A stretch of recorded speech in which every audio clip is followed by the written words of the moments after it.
Hey guys, welcome to a brand new video.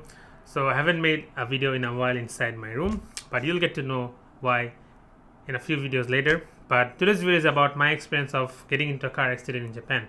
So if you follow me on my Instagram, you already know it wasn't that serious, so I'm very lucky for that. But it was a really interesting experience because I've been driving for a few months now. I'm still a new driver, so getting into an accident and getting to know how the system works here in Japan was really interesting for me. So I decided to make this video. So for someone who's interested for some weird reason, keep on watching. And if you're new to the channel, subscribe, like, comment, do all that stuff that YouTube wants you to do, because it will help me out and I'll be making more content soon because a lot of changes are happening. So around the end of February, I got into this accident. So the person who bumped into my car was a really old lady, and yeah, I'll try to explain it with Google Maps. So I have Google Maps up on my tablet here, and I'll try to show you how the accident happened with this satellite map. So let's get into the Google Maps. So if you can see the maps, this right here will put blue. So this right here is Lawson. So it's a convenience store in Japan. So if you have been in Japan, you know Lawson. And let me use yellow. So this is the road to my house. My house is right around here. You can see it in this shot. So the car that hit me, it was in this parking spot, and I was trying to leave the parking from this space. So I was right here, somewhere here, trying to go out and turn and go to my house. So I was there stationary waiting to move when the traffic from here and here stopped so that I could go. So I was there waiting, and it was around the evening time, and two of my friends were in the car with me. So I had a really long day, and I was sitting there, and this car from that old lady, I don't know why, but she didn't notice me. So she backed and bumped into me in the rear end with her car, and I was shaken. It was my first time having this kind of impact, and I was firstly, the first thought that came into my mind was, is it my fault? Because I don't have insurance in my car, which is something you should have in Japan. But if you're a new driver, insurance can be really expensive. So I thought I would skip it for the first year, because after you finish 1 year without getting into any accident, then the next time you do your insurance, it's a bit cheaper. Right now, if I do it, it's going to be 10 to 15,000 yen a month. So I didn't want to do it. I plan on driving safe, which isn't a good idea. I don't suggest doing that.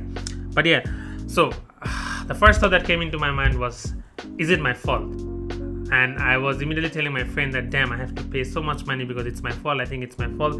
But I knew my car was there, right there. It wasn't moving. So it was stationary. So even then, I was afraid that, okay, is it my fault or is it the lady's fault? So when I got out of the car, the old lady came immediately, and she told me immediately sorry. And I told her that I never had experience of a car accident. She told me that no, she has an experience in the past, and she told me that she takes all the blame. I was relieved. She said that it's 0-100. So in Japan, you divide the car accident blame depending upon whose fault it is. Normally, it's up to the insurance company or the police to talk it out and see the situation. But in this case, since I was stationary and she bumped into me, it was 100% her fault. But I didn't know how to explain it, but she immediately took the blame, which was nice of her. Thank you to that person, that nice old lady. And then what happened was, immediately she called the police. So the police came. She also called her insurance company. She asked me if I had insurance. I didn't have insurance. Normally, if you have insurance, after this, everything is done from the insurance companies.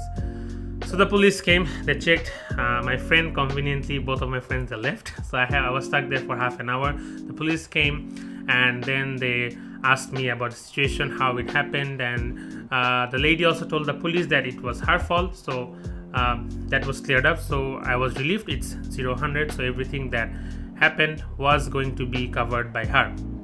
Then the police checked both the cars, took photos, and I'll show you the photos of my car. It wasn't a big damage, but yeah, she paid for everything and fixed the car. So after that day, for 2 to 3 days later, I got a call from the insurance company, and they told me what happened, explained to me what's going to happen in the next few weeks.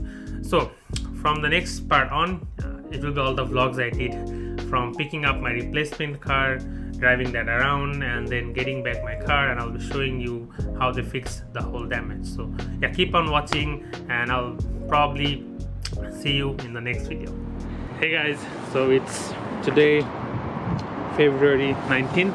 So it's been 16 days since I got this car. The camera is on the car as a replacement for the car after my accident. So now today, finally after 16 days, they called me, the car is ready, it's repaired, so I'll go now and pick up the car. But before that, I want to share some thoughts about this Toyota Vitz. So I don't know which year's model this is, but it's a pretty nice car, but it's not fun to drive for someone who likes like sporty cars. So this one, the fuel consumption is really good because it hasn't been driven that much, only 30,000 kilometers, but I didn't enjoy driving it, and the Bluetooth connection for the music isn't that good. Like, it doesn't automatically connect with my phone. I have to fiddle around with the settings, but other than that, not much complaint. Like, the car, it drives well, but as I said, it's not fun to drive.